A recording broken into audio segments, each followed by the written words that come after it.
Class maths. तो देखो अब हम करेंगे question number 21। Ravi obtained 70 and 75 marks in first 2 unit test. देखो 2 यूनिट टेस्ट हुए थे। पहले यूनिट टेस्ट में उसको 70 नंबर मिल चुके हैं, दूसरे यूनिट टेस्ट में उसको 75 मार्क्स मिल चुके हैं। ठीक है, 2 यूनिट टेस्ट हुए थे। पहले टेस्ट में उसके 70 नंबर आ गए, दूसरे यूनिट टेस्ट में 75 नंबर आ गए। Find the minimum marks he should get in the third test. बताइए थर्ड टेस्ट में उसे कम से कम कितने नंबर लाने होंगे in the third test to have an average of at least 60 marks. कि उसकी एवरेज, उसकी परसेंटेज कम से कम कितनी आ जाए, 60 आ जाए। कम से कम उसके कितने परसेंट मार्क्स आ जाए, तीनों टेस्टों में 60% आ जाए। तो बताइए कितने मार्क्स लाने होंगे।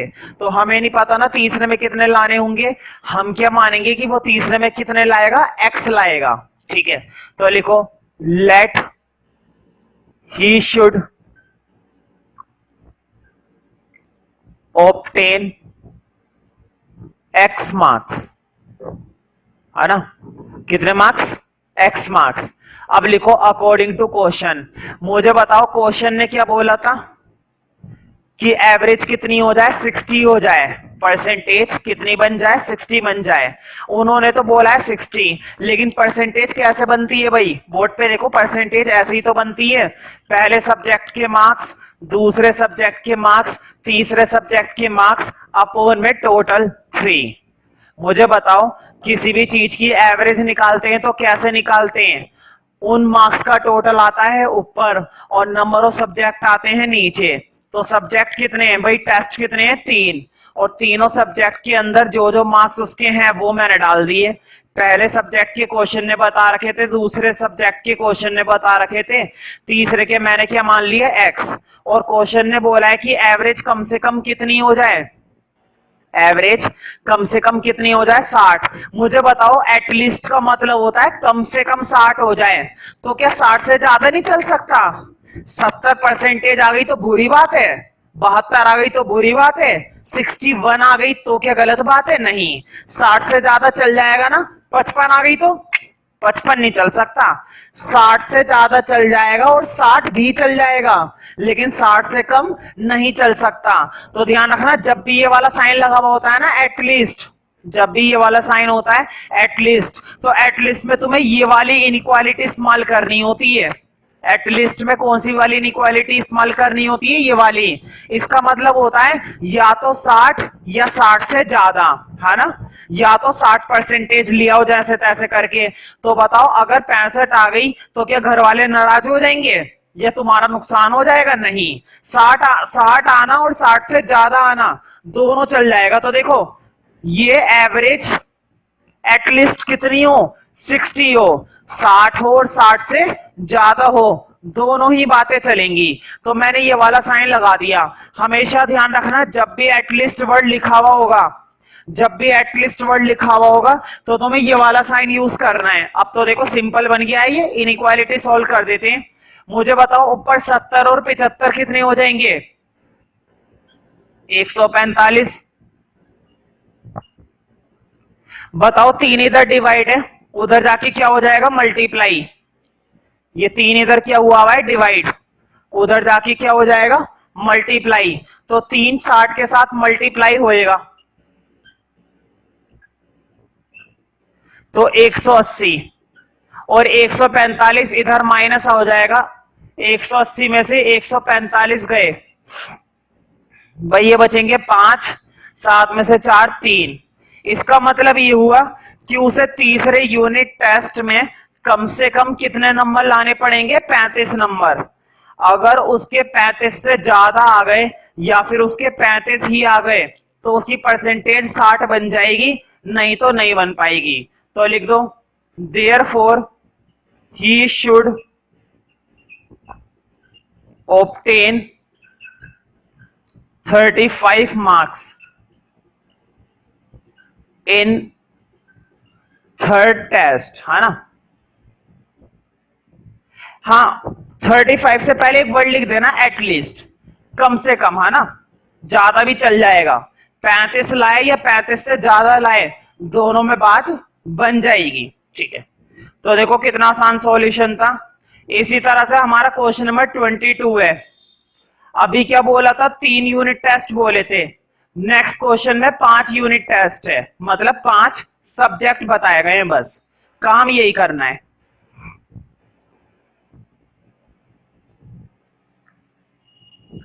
देखो, to receive grade A in course, उसे अगर कोर्स में ग्रेड ए लेकर आनी है, one must obtain an average 90 marks और मोर, तो उसको कम से कम 90 या फिर 90 से ज्यादा एवरेज लानी पड़ेगी। मतलब अगर उसे ग्रेड ए अचीव करना है, अगर उसे ग्रेड ए हासिल करना है, तो उसे कम से कम कितने प्रतिशत मार्क्स लाने की जरूरत है, 90। तो मुझे बताओ, क्या 90 से ज्यादा नहीं चलेगा? अगर 92 आ गई तो क्या उसे ग्रेड ए नहीं मिली? बिल्कुल मिल गई। अगर 95% आ गई तो क्या उसे ग्रेड ए नहीं मिली? बिल्कुल मिल गई। इसका मतलब 90 तो चलेगा ही चलेगा, 90 से ज्यादा भी चलेगा। तो 90 और मोर, है ना, ये वाला साइन वो ये एटलीस्ट देखो लिखा हुआ भी है 90 मार्क्स और मोर, या तो 90 आ जाए या 90 से ज्यादा आ जाए, दोनों ही चलेंगे। ठीक है, इन 5 एग्जामिनेशन, एग्जामिनेशन कितनी है? 5। देखते हैं, Sunita marks in first 4 examination, Sunita के शुरू के 4 मार्क्स तो बता रखे हैं। पहले एग्जाम में आए 87, दूसरे एग्जाम में आए 92, तीसरे एग्जाम में आए 94 और चौथे एग्जाम में आए 95। Find the minimum marks that Sunita must obtain in 5th examination. मैं मान लेता हूं कि 5वें में उसके कितने आए होंगे? x। मैंने क्या मान लिया, 5वें एग्जामिनेशन में, 5वें सब्जेक्ट में उसको कितने नंबर मिले होंगे? x मिले होंगे। अब जरा क्वेश्चन करते हैं। तो सबसे पहले ये बात लिखनी पड़ेगी, लिखो, let Sunita get x marks, है ना, इन 5th एग्जाम। 5वें एग्जाम में मैंने मान लिया कि उसको कितने मार्क्स मिले हैं? x मार्क्स मिले हैं। अब लिखो अकॉर्डिंग टू क्वेश्चन। क्वेश्चन ने बोला है कि एवरेज कम से कम कितनी होनी चाहिए? 90 होनी चाहिए। क्वेश्चन समझ में आ रहा है ना भाई? क्वेश्चन की लैंग्वेज तो देखो भाई, इससे ज्यादा तो आसान हो ही नहीं सकती, इतनी आसान लैंग्वेज है। तुम लोगों ने 4th चैप्टर 10 के जितना भी तुमने 10th क्लास में पढ़ा है वर्ड प्रॉब्लम, उस वर्ड प्रॉब्लम के मुकाबले ये वाली प्रॉब्लम तो कितनी आसान है ना? तो देखो अकॉर्डिंग टू क्वेश्चन उसने बोला है पांचों की एवरेज या तो 90 हो जाए या 90 से ज्यादा हो जाए, ये तो उसने बोला है। हम कैसे निकालेंगे भाई? ऐसे निकालेंगे, है ना? पांचों की एवरेज ऐसे ही तो निकाली जाएगी, अपॉन में 5। और कितनी हो जाए एवरेज? कम से कम एवरेज हो जाए 90। 90 चलेगा और 90 से ज्यादा भी चलेगा। ये साइन समझ गए ना क्यों लगाता हूं बोर्ड पे? देखो इस साइन का मतलब क्या है, देखो इक्वल 90 तो चलेगा ही चलेगा और 90 से ज्यादा भी चलेगा, ये वाला साइन, है ना? क्या 87 चलेगा? नहीं। कहने का मतलब ये, क्या 90 से कम चल सकता है? नहीं, ग्रेड ए नहीं मिल पाएगा। फिर अगर तुम्हें ग्रेड ए चाहिए, देखो क्वेश्चन में लिखा हुआ था to get grade A in the course, 5वें सब्जेक्ट में सुनीता को कितने मार्क्स लाने पड़ेंगे? 5वें एग्जाम में सुनीता को कितने मार्क्स लाने पड़ेंगे अगर उसे ग्रेड ए अचीव करना है? तो ग्रेड ए तो तभी मिलेगा जब उसको कम से कम 90 लाने पड़े, है ना? तो ये साइन हम नहीं लगा सकते हैं, ये आएगा। अब सॉल्व कर दो पहले वाले की तरह। हाँ, चारों को ऐड कर दो। तो देखो चारों को जो ऐड करके आएगा मेरे पास कंप्लीट है, ये ऐड करके आएगा 368 प्लस एक्स अपॉन में 5 ग्रेटर देन इक्वल टू 90। मुझे फिर से बताओ, 5 इधर क्या हुआ है? डिवाइड। 5 हमारा इधर डिवाइड है, उधर जाके क्या हो जाएगा? मल्टीप्लाई कर दो। 5 उधर जाके मल्टीप्लाई 450। हाँ, 368 उधर भेज दो। 368 उधर जाके क्या हो जाएगा? Minus.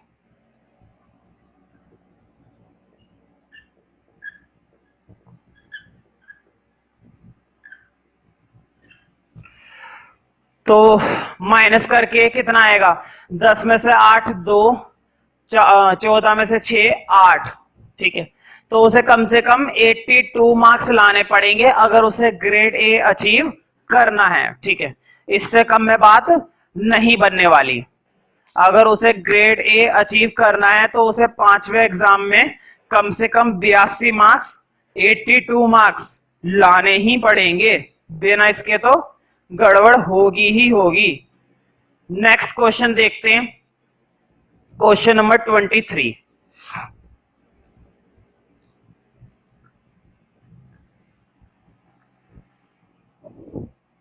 Find all the pairs of consecutive odd positive integers. मुझे बताओ कॉन्सिक्यूटिव ओड नंबर क्या होते हैं। ध्यान रखना, जब भी क्वेश्चन में वो बोले कॉन्सिक्यूटिव ओड नंबर, चाहे वो बोले कॉन्सिक्यूटिव इवन नंबर, ठीक है, चाहे वो बोले कॉन्सिक्यूटिव ओड, चाहे वो बोले कॉन्सिक्यूटिव इवन, तो ये होते हैं दोनों के दोनों। पहला होता है एक्स, फिर होता है x+2, फिर होता है x+4, फिर होता है x+6, फिर होता है x+8। समझ रहे हो ना। लेकिन क्वेश्चन हमसे ज्यादा से ज्यादा कितने पर काम करवा लेगा, 2 पर, या फिर अगर और ज्यादा काम करवा सकता है तो कितना काम करवा लेगा, 3 पर। बस देखो मैंने तो कितने सारे लिख दिए। और बल्कि तुम और भी बना सकते हो। क्या क्या बनाते जाओगे, x+10, x+11, सॉरी 12, है ना।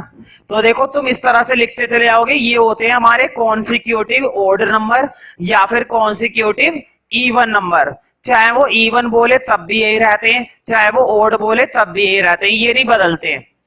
क्वेश्चन नंबर 23 में हमसे ऑड बोला है ना। और कितने बोले हैं भाई, find all pairs of consecutive odd positive integers both. Underline कर लो वर्ड पर बोथ पर। बोथ का मतलब कितने नंबर बोले होंगे। इस तरह के क्वेश्चन में ना नंबर डायरेक्टली नहीं लिखा हुआ मिलेगा तुम्हें पेपर में, ना ही टेस्ट में, कि नंबर कितने बोले हैं। वो तुम्हें लैंग्वेज को पढ़कर पता लगाना है। मुझे बताओ, आगे वर्ड आ रहा है बोथ, मतलब कितने नंबर बोले होंगे, 2, क्योंकि बोथ सिर्फ किसके लिए आता है, दो के लिए। ठीक है, तो हम भी मान लेंगे, लिखो लेट फर्स्ट नंबर बी। बताओ पहले वाला नंबर क्या था, अभी बताया था x। बताओ सेकंड वाला नंबर क्या था, अभी बताया था x+2। अगर वो क्या था 3 नंबर, तो बताओ तीसरा नंबर क्या मान लेता, x+4। अगर वो क्या था शुरू के 4 नंबर, तो क्या मान लेता, x+6, है ना। लेकिन ज्यादातर कितने के लिए काम करवाता है, सिर्फ 2 के लिए। ठीक है, अब जरा क्वेश्चन को एक बार फिर से पढ़ते हैं। Find all pairs of consecutive odd positive integers both. हमें वो सारे पेयर निकालने हैं ऑड नंबर के, both which are smaller than 10। दोनों के दोनों 10 से छोटे हैं। बोर्ड पे देखो, पहले वाला नंबर भी किससे छोटा है, 10 से। बताओ ऐसे ही तो लिखूंगा, स्मॉलर देन 10 का मतलब समझते हो ना। बताओ स्मॉलर देन का मतलब क्या होता है, पहले वाला नंबर भी 10 से छोटा है और दूसरा वाला नंबर भी 10 से छोटा है।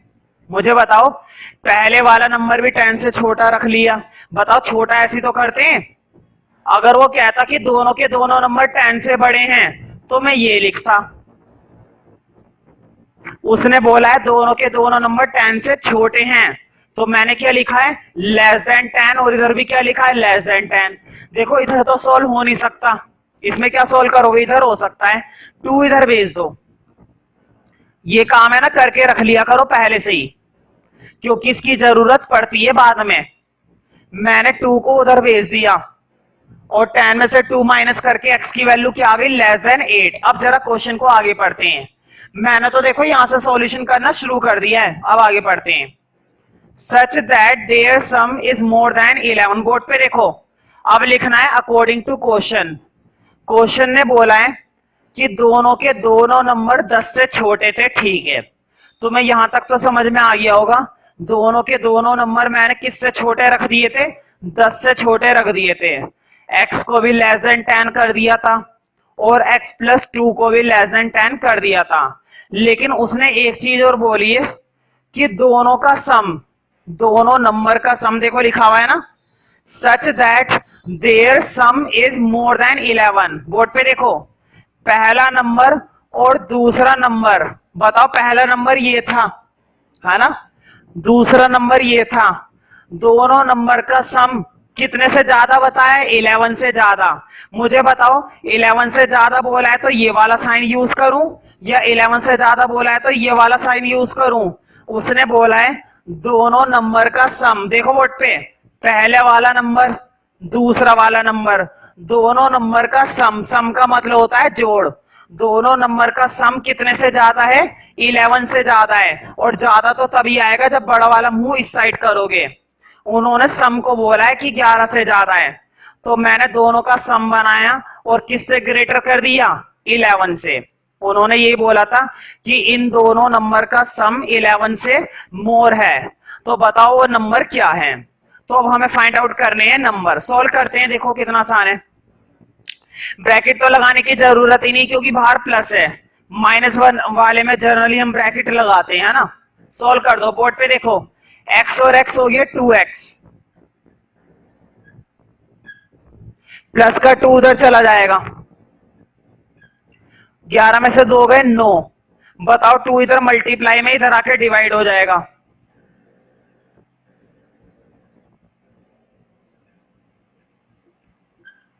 बताओ x की वैल्यू ग्रेटर देन 4.5 आएगी ना भाई। 9 को 2 से डिवाइड देकर कितना आएगा? 9 को 2 से डिवाइड देकर 4.5 ही तो आएगा भाई, 4.5। अब तुम्हें थोड़ा सा कंपेयर करना है, देखो कैसे।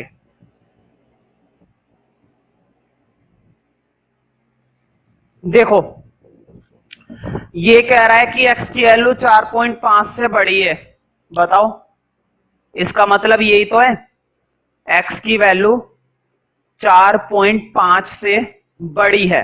x की तरफ बड़ा मुंह है ना, इधर देखो x की तरफ कौन सा मुंह है? बड़ा वाला मुंह है। इसका मतलब ये हुआ कि x की वैल्यू 4.5 से बड़ी है। और अब इधर देखो जरा, ये कह रहा है कि x की वैल्यू 8 से छोटी है, ये कह रहा है x की वैल्यू 8 से छोटी है, वो कह रहा है 4.5 से बड़ी है, और ये कह रहा है 8 से छोटी है। बोर्ड पे देखो, 4.5 से बड़ी और ये कह रहा है 8 से छोटी। मुझे बताओ बीच बीच में कौन कौन सी वैल्यू आएंगी? बोर्ड पे देखो, 4.5 से बड़ी और 8 से छोटी, बीच में कौन कौन सी वैल्यू आएंगी? बताओ, बीच में यही तो वैल्यू आएंगी, 5, 6, 7। बताओ बीच में यही 3 वैल्यू आएंगी ना, 5, 6, 7।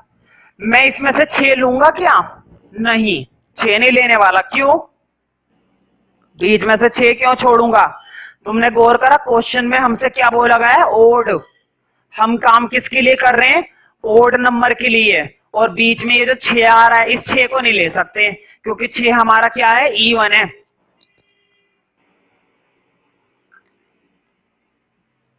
छह हमारा क्या होता है? इवन होता है। यानी कि मुझे x की कौन कौन सी वैल्यू मिल गई? बोर्ड पे देखो,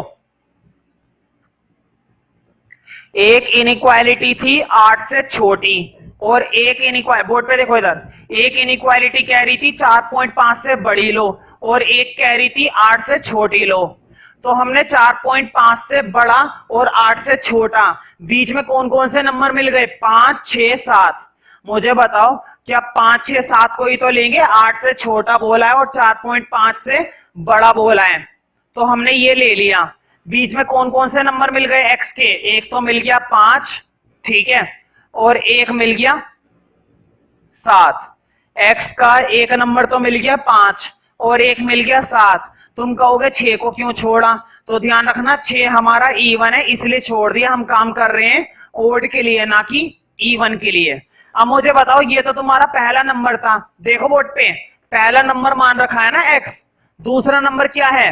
x + 2 है। तो मुझे बताओ, x की जगह जब 5 लोगे तो 5 + 2 आएगा, है ना, तो कितना बन जाएगा? 7। यानी कि पहला नंबर 5, दूसरा नंबर 7, पहला कॉम्बिनेशन तो ये बना। क्वेश्चन ने ये पूछा था ना, पेयर्स बताओ कितने पेयर बनेंगे, पहला पेयर तो बन गया। मुझे बताओ, जब तुमने x की वैल्यू 5 ली, बोर्ड पे देखो, जब तुमने पहला नंबर 5 लिया तो दूसरा नंबर ये था ना x+2, तो 5+2 दूसरा नंबर क्या बन गया 7। तो पहला पेयर तो ये बन गया, पहला नंबर दूसरा नंबर। अब नेक्स्ट देखते हैं, इस पर देखो पहला नंबर है 7, तो दूसरा नंबर है x+2 यानी कि 7+2, और 7+2 का मतलब है 9, तो दूसरा पेयर बन गया 7 और 9। दूसरा पेयर हमारा क्या बन गया 7 और 9। तो कितने पेयर बने, 2 पेयर बने। कभी कभी क्या होता है 3 या 4 पेयर भी बन जाते हैं, ठीक है।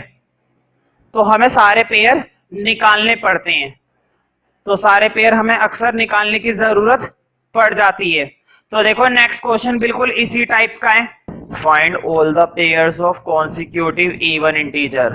तो देखो इसके अंदर हमें क्या बता रखे हैं, इवन। मैंने बताया था तो मैं चाहे क्वेश्चन हमें ओड बोले चाहे इवन बोले, हर बार नंबर यही होते हैं, x+2, x+4, x+6। लेकिन हमसे कितने पूछे वो नहीं बताया अभी। Find all pairs of consecutive even positive integers both. ज्यादातर क्वेश्चन किस पर देता है, 2 पर ही देता है। तो देखो बोथ फिर से आ गया, और बोथ का मतलब कितने नंबर पर काम करना है, सिर्फ 2 पर, ठीक है। Both of which are larger than 5, दोनों के दोनों नंबर 5 से बड़े हैं। तो पहले एक काम करते हैं, लेट कर लेते हैं, लिखो let the first number be x, और सेकंड नंबर क्या आ जाएगा x+2, है ना।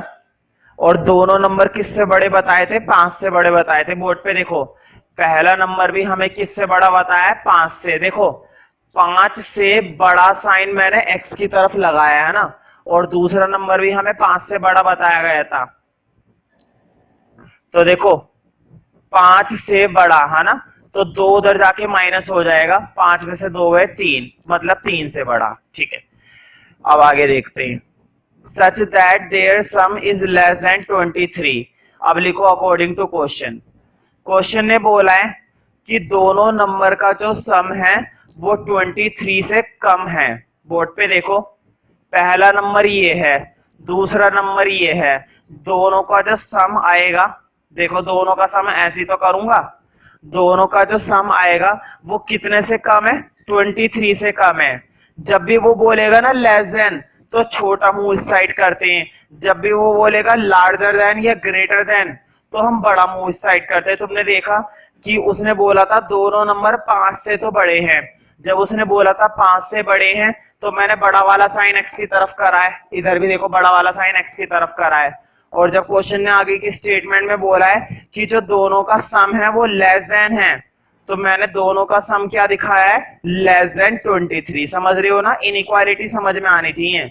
जब वो लेस देन बोलता है तो ये वाला साइन इस्तेमाल करे करो, जब वो ग्रेटर देन बोलता है तो ये वाला साइन इस्तेमाल करे करो x के लिए।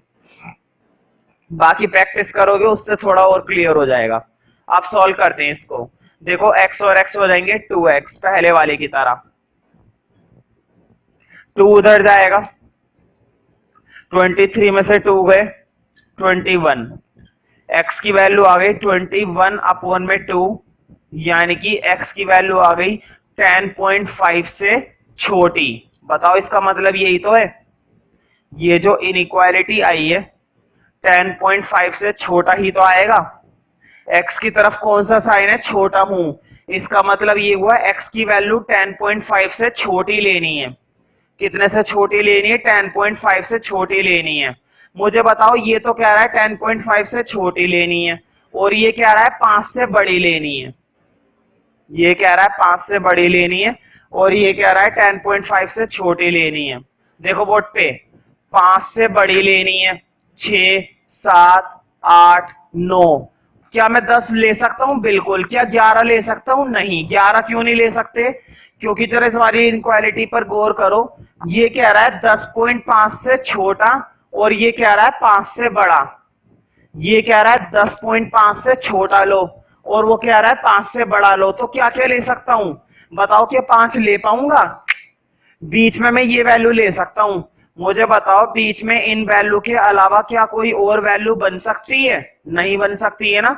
6, 7, 8, 9, 10, क्या 11 बन पाएगी? नहीं बन पाएगी। ये तो मैंने तुम्हें दिखाने के लिए लिखा था 11। 11 नहीं ले सकते, क्यों? क्योंकि देखो वाली इनइक्वालिटी कहती है 5 से बड़ा लो, ये वाली इनइक्वालिटी कहती है 10.5 से छोटा लो।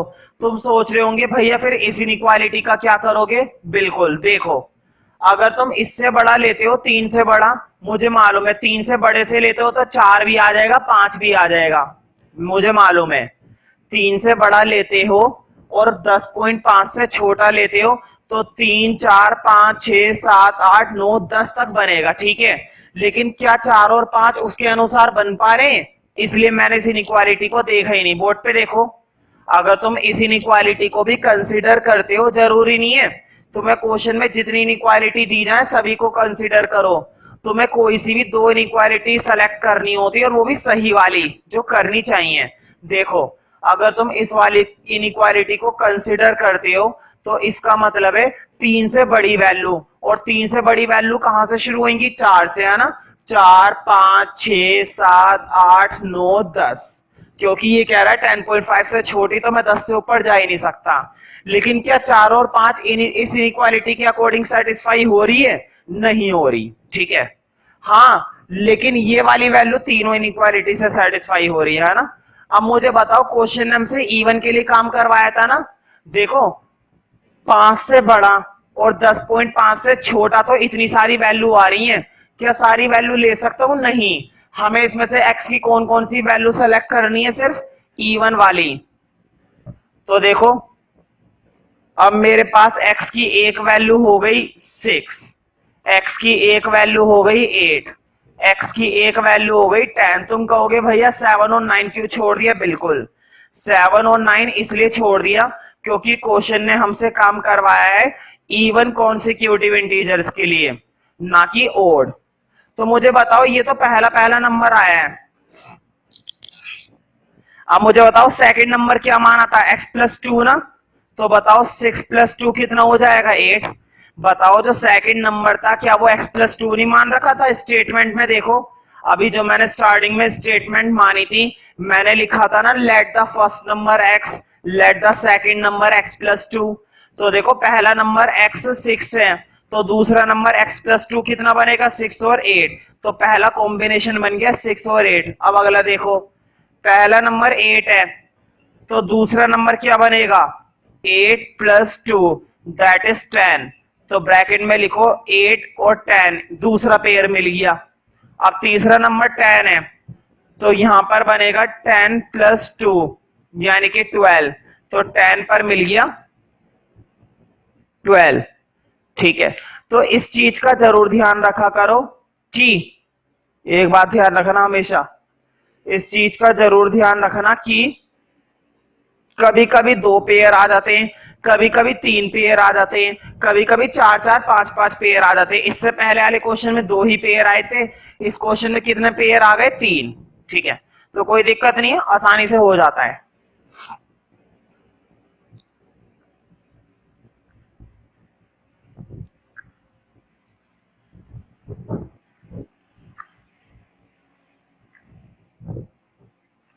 क्वेश्चन नंबर 25 और क्वेश्चन नंबर 26 दोनों ही इंपॉर्टेंट है, पढ़ते।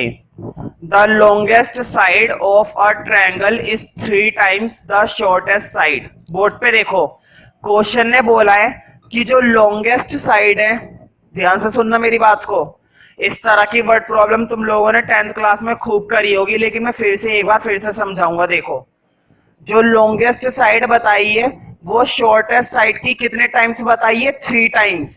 देखो बोर्ड पे, जो लॉन्गेस्ट साइड है वो शॉर्टेस्ट साइड का कितना टाइम्स है? 3 टाइम्स है। देखो बोर्ड पे, शॉर्टेस्ट साइड का 3 टाइम्स कौन सी वाली साइड है? लॉन्गेस्ट साइड है। 3 टाइम्स का मतलब होता है 3 गुना। अगर वो कहता ना 4 टाइम्स, तो 4 टाइम्स के लिए मैं कितने से मल्टीप्लाई दे देता? 4 से। अगर वो कहता 5 टाइम्स तो मैं कितने से मल्टीप्लाई दे देता? 5 से। मुझे बताओ, अगर तुम शॉर्टेस्ट को x मान लोगे, अगर तुम शॉर्टेस्ट साइड को x मान लोगे तो लॉन्गेस्ट ये बन जाएगी ना 3x। क्यों? क्योंकि शॉर्टेस्ट का 3 गुना कौन सी साइड है? लॉन्गेस्ट है। अगर तुमने शॉर्टेस्ट को x माना है तो लॉन्गेस्ट तुम्हारी क्या बन जाएगी? 3x। क्योंकि देखो सिर्फ इतनी स्टेटमेंट देखो, वर्ड प्रॉब्लम की ना ये एक टेक्निक होती है, कितना भी बड़ा क्वेश्चन हो, कितना भी बड़ा वर्ड प्रॉब्लम में, उसको ना तोड़ तोड़ के समझो, फिर देखो वो कितनी आसानी से हो जाता है। कितनी भी बड़ी वर्ड प्रॉब्लम वो क्यों ना दे दे, उसको तोड़ तोड़ कर समझोगे तो कितनी आसानी से होएगा। देखो अभी मैं क्वेश्चन में आगे बढ़ा ही नहीं हूं, अभी मैं शॉर्टेस्ट साइड पर ही रुक गया और देखो यही समझ में आ जाएगा। क्वेश्चन ने बोला था the longest side of a triangle is 3 times the shortest side. जो सबसे लंबी साइड है वो छोटी साइड की कितना गुना है? 3 गुना। तो बोर्ड पे देखो, जो लॉन्गेस्ट साइड है वो शॉर्टेस्ट का कितना टाइम्स है? 3 टाइम्स है। अगर तुम शॉर्टेस्ट को x मानते हो तो लॉन्गेस्ट कितना हो जाएगा? 3x, है ना। तो एक काम करो, सबसे पहले ना शॉर्टेस्ट को ही मान लो। लिखो let the shortest side be x। तो मुझे बताओ, अगर तुमने शॉर्टेस्ट x मानी है तो लॉन्गेस्ट साइड क्या हो जाएगी? 3x। बात समझ में आ रही है ना? तुमने अभी मुझे बताया था शॉर्टेस्ट का 3 टाइम्स क्या है? लॉन्गेस्ट। अगर तुमने शॉर्टेस्ट को x माना है तो तुम्हारी लॉन्गेस्ट क्या बन रही है? 3x बन रही है। ये बात हो गई खत्म। तो 2 साइडें तो हमने पता कर ली। अब जरा आगे बढ़ते हैं। बताओ ट्रायंगल में कितनी साइडें होती हैं? 3 होती हैं। 2 के बारे में तो पता चल गया, सबसे छोटी के बारे में और सबसे बड़ी के बारे में। अब जरा तीसरी साइड को गौर करते हैं। अब देखो अब आ गई बारी। The third side is 2 centimetre shorter than the longest. Board पे देखो, जो तीसरी साइड है ना, बोर्ड पे देखो, जो तीसरी साइड है वो लॉन्गेस्ट से कितनी कम है? 2 शॉर्टर है। ध्यान रखना, जब भी वो बोलेगा ना शॉर्टर, तो शॉर्टर कोई सी भी चीज कब बनती है? जब माइनस करते हैं या प्लस करते हैं। अगर मैं कह रहा हूं तुम्हारी हाइट 10, मान लो मेरे कहने से तुम्हारी हाइट 10 फीट है, मान लो, सपोज होती तो नहीं है किसी की भी 10 फीट, लेकिन मेरे कहने से मान लो तुम्हारी हाइट कितनी है? 10 फीट है। और मैं कह रहा हूं कि मैंने तुम्हारी हाइट 2 फीट शॉर्टर कर दी, मैंने 2 फीट शॉर्टर कर दी। इसका मतलब मैंने तुम्हारी हाइट कितनी छोड़ दी है? 8। मैंने क्या करा? 2 माइनस कर दी है। तो ध्यान रखना, जब भी हम किसी चीज को शॉर्टर करना चाहते हैं तो शॉर्टर का मतलब होता है उसमें से माइनस कर दो, और अगर लॉन्गर करना चाहते हैं तो लॉन्गर का मतलब होता है उसमें प्लस कर दो। अब जरा क्वेश्चन में देखो, क्वेश्चन क्या रहा था, बोर्ड पे देखो, जो थर्ड साइड है वो लॉन्गेस्ट साइड से कितनी शॉर्टर है? 2 सेंटीमीटर शॉर्टर है। समझ में आ रही है ना बात? मैंने माइनस क्यों करा? क्योंकि उसने बोला है 2 सेंटीमीटर शॉर्टर है। देखो, third side is 2 centimetre shorter than the longest side. Longest side से थर्ड साइड कितनी शॉर्टर है? 2 सेंटीमीटर शॉर्टर है। लेकिन तुमने लॉन्गेस्ट बना कितनी रखी है मुझे बताओ? बोर्ड पे देखो ऊपर, लॉन्गेस्ट हमारी कितनी थी? 3x थी। तो 3x माइनस 2, बोर्ड पे देखो इधर, इसका मतलब ये हुआ कि थर्ड साइड हमारी कितनी है? 3x minus 2। तुम कहोगे भैया 3x क्यों लिया? क्यों नहीं लोगे भाई? लॉन्गेस्ट साइड तुमने कितनी मानी थी? 3x ही तो मानी थी। शॉर्टर करने के लिए -2 करेंगे। मुझे बस इतना बताओ, क्या ये तीनों साइडें समझ में आ गई? क्योंकि अगर इस क्वेश्चन में तुम्हें ये तीनों साइडें समझ में आ गई ना, समझो क्वेश्चन तो खत्म हो गया। एक बार मैं फिर से रिवाइज कराता हूं, कोई बात नहीं, जितना मर्जी खुलकर सुनो और समझो। भाई वीडियो ही तो है, एक ही बार तो मेहनत करनी पड़ रही है। जितना मर्जी बार बार देखो, जितना मर्जी समझो, फिर भी समझ में नहीं आता है तो उसके लिए मैं हूं। The longest side of a triangle is 3 times the shortest side. Question ने बोला था लॉन्गेस्ट साइड जो है वो शॉर्टर की 3 टाइम्स है। तुम देख सकते हो मैंने 3 गुना कर रखा है। क्वेश्चन ने आगे बोला था the third side is 2 centimetre shorter than the longest. जो तीसरी साइड है वो लॉन्गेस्ट से कितनी सेंटीमीटर शॉर्टर है? 2 सेंटीमीटर। और अगर शॉर्टर करना होता है तो माइनस करते हैं। अब आगे देखते हैं।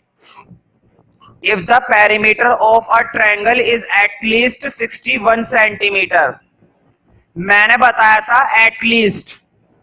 एटलीस्ट में हम कौन सी वाली इनइक्वालिटी इस्तेमाल करते हैं, याद करो, मार्क्स वाली। मैं कह रहा हूं पास होने के लिए कम से कम 40 मार्क्स जरूरी है। पास होने के लिए कम से कम एटलीस्ट 40 मार्क्स जरूरी है। तो बताओ 40 से ज्यादा नहीं चल सकता क्या? क्या अगर तुम 40 से ज्यादा मार्क्स लिया है तो क्या नहीं चलेगा? बिल्कुल चल जाएगा। इसका मतलब ये हुआ एटलीस्ट के केस में हम उतना तो ले ही सकते हैं और उससे भी ज्यादा ले सकते हैं, मतलब ग्रेटर देन और इक्वल टू। क्या पढ़ते हैं इसको? ग्रेटर देन और इक्वल टू।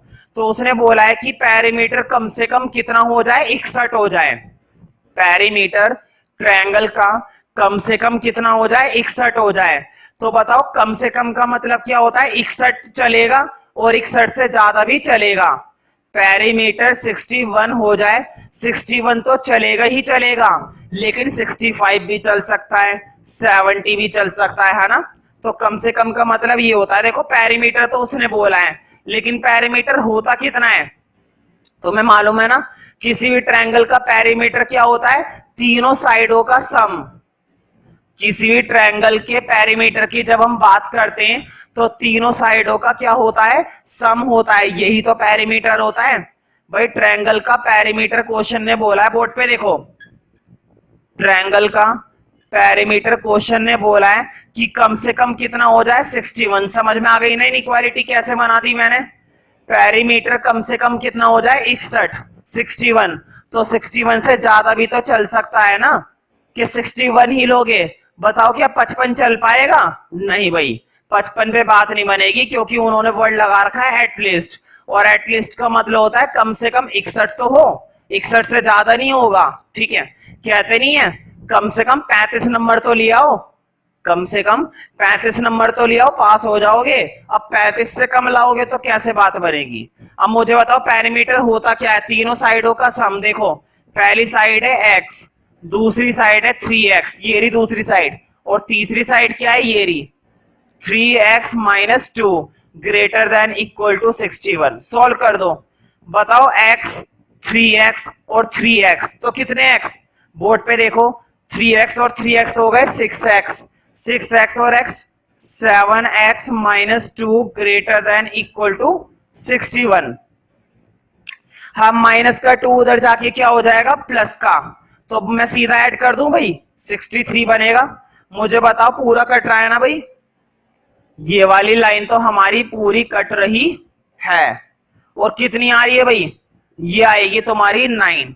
इसका मतलब ये हुआ कि शॉर्टेस्ट साइड कम से कम कितनी होनी चाहिए? 9 होनी चाहिए। देखो क्वेश्चन ने यही पूछा था लास्ट में, देखो find the minimum length of shortest side.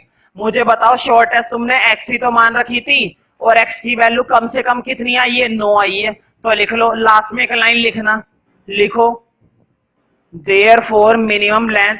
Therefore मत लिखना, साइन मैंने बना दिया है देयरफॉर का, कभी देयरफॉर भी लिख दो। लिखो therefore minimum length of shortest side,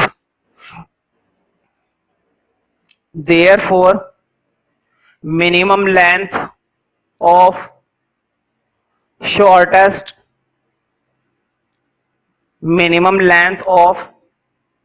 shortest side is 9 centimetre. Unit लगाना मत भूलना, is 9 सेंटीमीटर, 9 सेंटीमीटर। ठीक है, कम से कम उसकी लेंथ कितनी होनी चाहिए भाई? 9 सेंटीमीटर होनी चाहिए। अगर 9 नहीं हुई तो फिर प्रॉब्लम हो सकती है। ठीक है, 9 से कम नहीं चल सकता, हाँ 9 से ज्यादा जरूर चल सकता है, 9 से ज्यादा चलने में कोई प्रॉब्लम नहीं है।